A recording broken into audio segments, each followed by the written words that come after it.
Let's cut the excuses, and if you don't have a budget, you're choosing to stay broke. You wouldn't step onto a playing field without a strategy, right? Well, if you don't have a game plan, you're not gonna win, and it's the same thing with money. So if you don't control your money, it will control you, and in this video, I wanna show you how to budget like a pro, manage your income expenses, and get your debts paid off. And once we've done those, then we can learn how to save and invest for the long term. What we wanna do is we're gonna walk you through an actual budget, and the one that I like to talk to people about is the 50-30-20 budget. We're gonna talk about your income, we're gonna talk about your expenses and your needs versus your want, and that's how that 50-30 gets broken up. That's how you get ahead of things. And did you know that the average American does not have $1,000 in their savings account, can't handle when one of those bumps in the road happens if it's a $400 or $500 emergency, and most people, they're just winging it. So they earn money, they spend money, and they just hope at the end of the month that there's enough money left over. Hope is not a wealth building strategy. So if you don't take control of your money, someone else will. Banks are always trying to get your money. Credit card companies are always trying to get your money. Marketers, obviously, if you're all over social media, all they're trying to do is sell you on things that they think that you need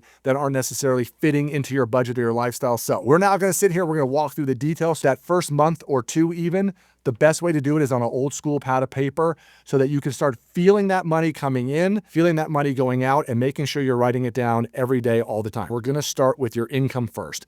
And for most of you, get paid every 2 weeks. Obviously, it's easy to figure out not what your gross income is, but what your net is, because that's the dollars that we're actually going to work with. And then whether you're paid hourly or salary, it doesn't really matter. We want to start there.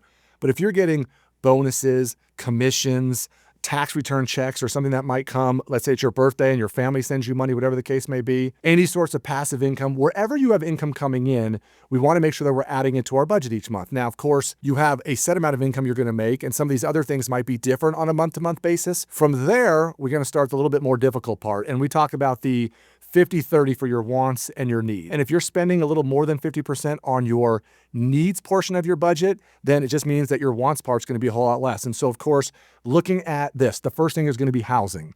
So whether you have a mortgage or you pay rent, that's going to be one of people's biggest expenses. And we want to try to keep that at maybe 30% or lower. And obviously, if you own your property and you have a house payment, you're also going to have property taxes, HOA fees, insurance. If you're someone who pays rent, then great, you can just count for your rent. You might have a few things that will be your responsibility if you do some damage to a place that aren't, necessarily the landlord's thing, but that's typically the people's biggest expense. The second one would be their car, transportation. So hopefully you own your car free and clear, but if you don't, obviously your car payment, and then all the things that go along with the car, maintenance, gas, registration, any expenses that go along with your car.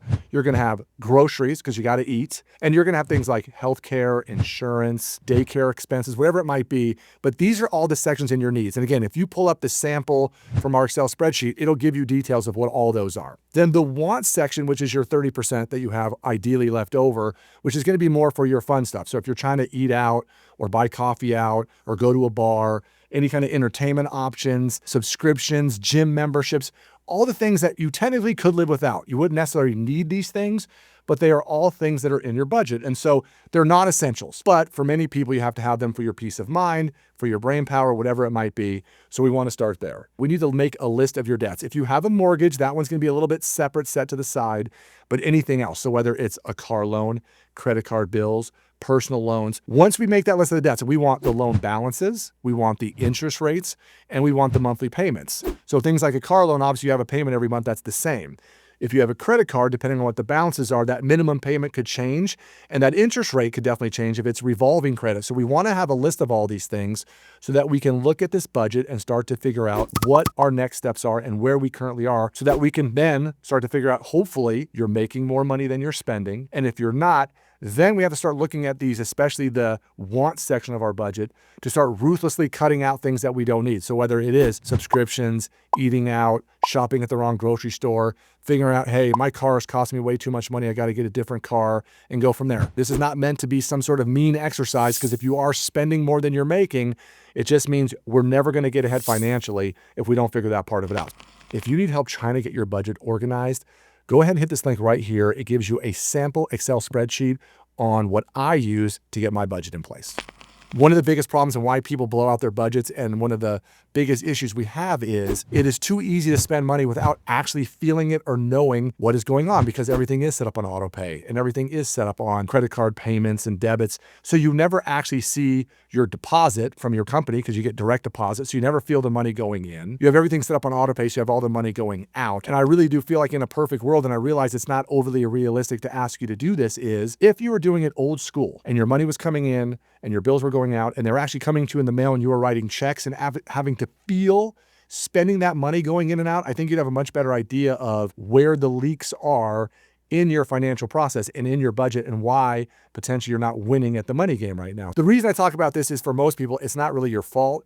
No one usually teaches you how to manage money. You never learn about this in school, so you're all searching all over YouTube and the internet trying to figure out people that you trust so you can figure out how to learn about this. If you go through this process, I promise you, it is the first step to starting on the path to getting somewhere. Here's what I will tell you. Here's what they do teach you, right? You hear all these things about how you want to have a good credit score. Well, the only reason you need a good credit score is you can borrow money, and borrowing money more times than not just gets you in trouble. It's for things like student loans. So they want you to go to college, and the first thing you do is you get a student loan. It's some high interest debt there.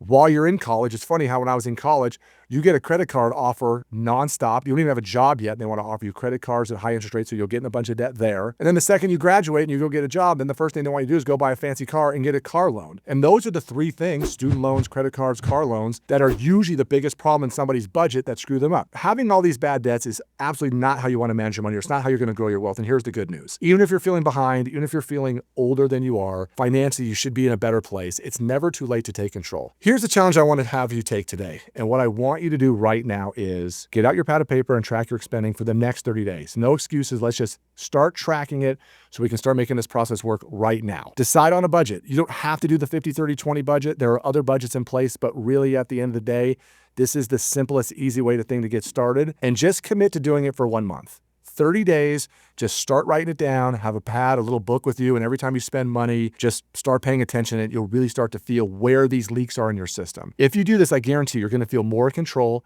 You're going to feel better about where your money's going and telling what to do than you ever have before. It's never about how much money you make. I know lots of people that make lots of money that live paycheck to paycheck and they're a financial disaster. It's about how much money you keep. So you got to take charge of your finances. You got to take actual action. That's what we're asking you to do right now. Don't cut out all the fun.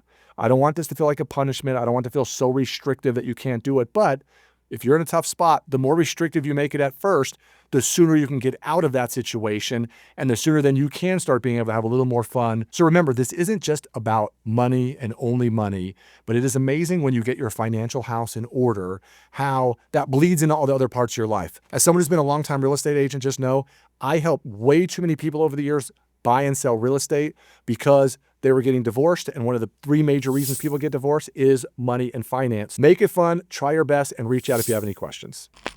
One of the biggest budget busters I see is people's consumer debt. So if you're having trouble figuring out how to get that paid off, check out this video we did right here about getting your consumer debt paid off as soon as possible.